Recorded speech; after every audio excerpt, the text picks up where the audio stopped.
Congressman, and just to Senator Hirano's point there, on those that are employers, there is legislation that we had in the House for several years, the E-Verify Act, that would put some accountabilities in place, and we would welcome bipartisan support on that effort. This is an issue important to Tennesseans.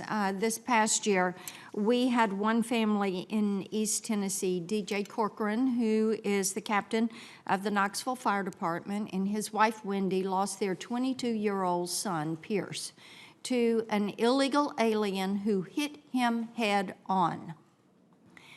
This guy had been in the country 14 years illegally. Tremendous loss to that family. He was charged with criminally negligent homicide, and a detainer was placed on him. ICE picked him up, put him on hold, he posted bond, and ICE got him, and he's in federal custody. And I am so pleased in Tennessee, we have a statewide anti-sanctuary policy. It became effective last year, and our state, local governments can be cut off from access to state economic development funds if they choose to be a sanctuary city. So we're pleased that that has moved forward in our state. I was in San Francisco a few weeks ago, and I saw firsthand the consequences of what happens when you don't take immigration law seriously and you become a sanctuary city.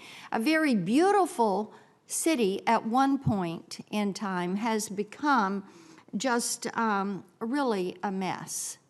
And the DEA arrested 32 people in San Francisco as part of an ongoing drug and sex trafficking operation, which was stretching from Honduras to Mexico to Seattle.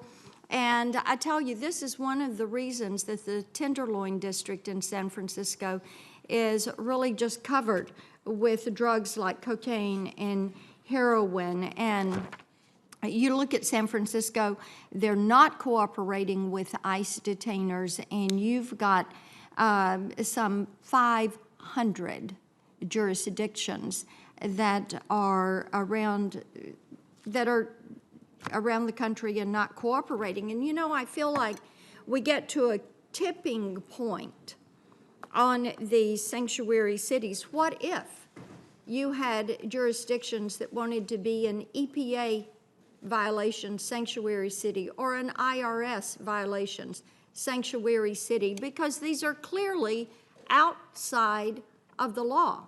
If you've got 500 jurisdictions that are doing what some of these California jurisdictions are doing and just saying, we are not going to cooperate.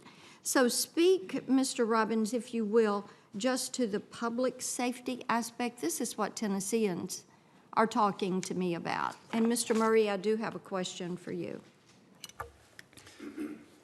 When those that are wanted for immigration enforcement that have committed crimes in the community are allowed to walk out of the front door of a jail and ultimately able to victimize people and hurt people in the community, the sanctuary city policies are failing the community. Sanctuary city policies that are trying to protect the community are doing the exact opposite. They're allowing criminals to walk free and to victimize people within the community. If I, just as me, if I was here illegally in this country and wanted to commit crime, I would go to a sanctuary city where they're protected. We need your help. We need legislation to fix this problem. This is a serious problem. And we're hearing that some of the cartels now are setting up basically their hubs in sanctuary cities as they traffic human beings and as they traffic drugs. I can't speak to that particularly, but if I was going to commit crime and not have to worry about being removed from this country, I would do it in a city that does not cooperate with ICE. And Mr. Murray, Charlotte is a sanctuary city.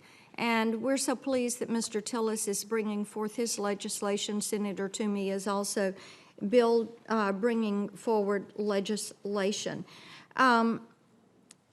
when you have a city that is a sanctuary city that is preferencing an illegal alien over a citizen, how does that impede the work that your investigators are seeking to do? Senator, communication matters, collaboration, and when you have a sheriff that is not cooperating, it causes distrust, and distrust then causes malfunction. And we're a city that is experiencing our growth in crime, our homicide rate is almost double several years ago when I was DA.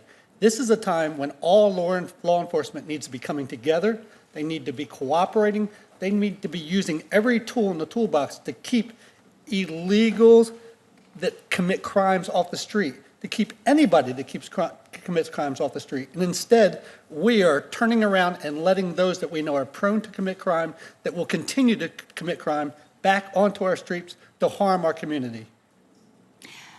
Well, you know, one of the things Tennesseans say is because we have open border policies and lax immigration enforcement, every town's a border town and every state's a border state because of the issues of drugs and trafficking end up. And I know the citizens of Charlotte do not want their beautiful city to end up like some once beautiful cities in California and other sanctuary areas. So we thank Mr. Tillis for his legislation. I yield back.